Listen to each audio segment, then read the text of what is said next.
Before we dive into this cosmic tale, please subscribe so you never miss the next emotional journey across worlds. The day the Terran Concordance fleet pierced the cloud veil of Kalos, Lyra felt the old fear awaken in her blood.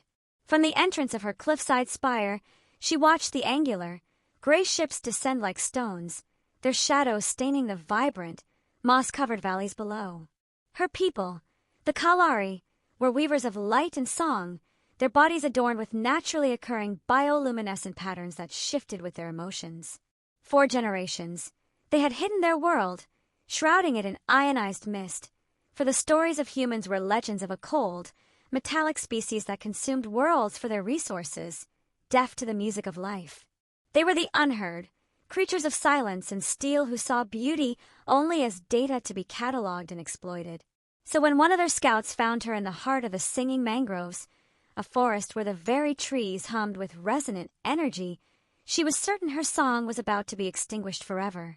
She had been documenting a rare sonic bloom, a phenomenon where the mangrove roots created a perfect, harmonic frequency when the undergrowth rustled behind her. She turned, her own light patterns flaring in alarm. A human stood there, encased in sleek environmental armor the color of dull iron. His face was obscured by a reflective helmet, and the weapon in his hand was a blocky, utilitarian thing that spoke only of violence.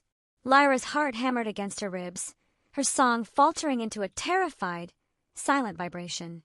This was the end. He would dissect her, or worse, record her dying light for study. She took a panicked step backward, but the spongy, root-laced ground gave way beneath her. A sickening crack echoed as a rotten branch snapped, and she tumbled down a steep, muddy embankment, landing hard in a shallow stream. A sharp, white-hot pain lanced through her wing-like appendage, a delicate membrane now torn and already beginning to dull in its luminescence. As she lay there, dazed and bleeding soft light into the water, the human's silhouette appeared at the rim of the embankment. She braced for the end, for the shot that would silence her. Instead, he slung his weapon across his back and began a careful, deliberate climb down. "Don't move!" His voice came through the helmet's modulator, flat and synthetic, yet the command was not harsh.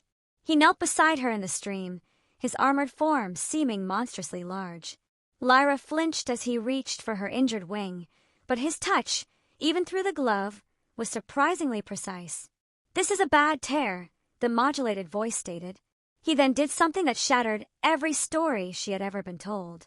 He retracted his helmet, revealing a face that was young, weathered, and etched with not malice but focused concern. His eyes were a startlingly warm brown. "I need to seal this, or you'll lose too much phosphorescent fluid." He produced a small device from his belt, a medgel applicator.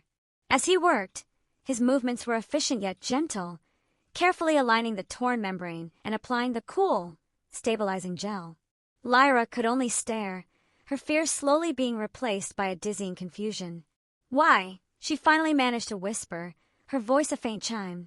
The human, the soldier, finished his work and sat back on his heels. "My name is Jax," he said, ignoring her question for a moment. "And I'm not here to hurt your people. We're surveyors, biologists." He gestured to the forest around them. "We detected the unique energy signature of this place. We came to listen. Listen." The word was so alien coming from a human, so contrary to all the legends of the unheard, that Lyra felt her entire worldview tilt. He helped her to her feet, his grip firm but respectful, and guided her back up the slope. When they reached the top, he pointed towards the distant landing zone, a scar of metal on the horizon. "You should return to your city. My team's perimeter scans will intensify in this sector soon." Lyra's light patterns pulsed with a mixture of suspicion and a desperate, budding hope. "You are warning me?" Jax offered a faint, tired smile. "I've heard the stories your people tell about us, that we are soul eaters. It's not entirely accurate. Some of us still remember how to hear the music." He turned to leave, then paused. "I'm stationed here for 3 more cycles. I come here, to this grove at midlight. If you want to talk." Then he was gone, his form swallowed by the luminous foliage. Lyra returned the next day, and the day after that. Jax was always there, and their meetings became a secret symphony of exchange.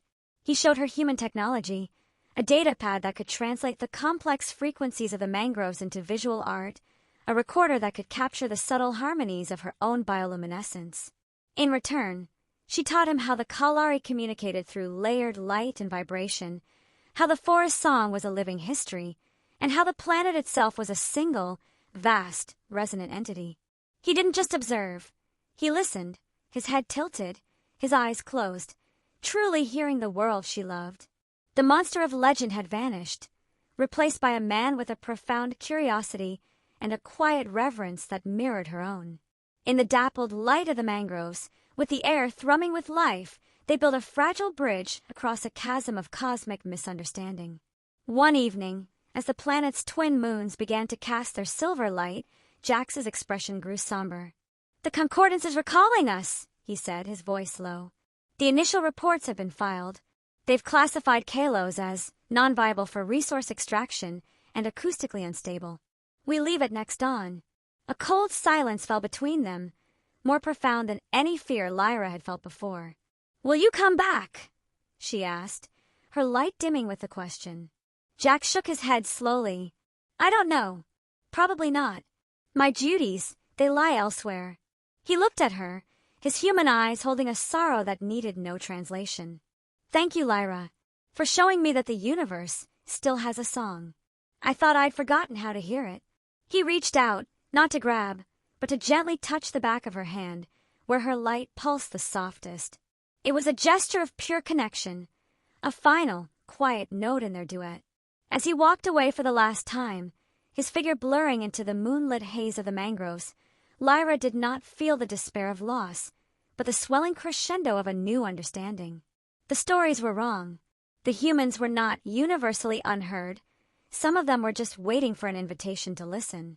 She had closed her eyes, expecting a soldier to extinguish her light, and instead, he had helped her sing a new song into the silence, a melody of hope that would now forever be a part of her world's enduring harmony.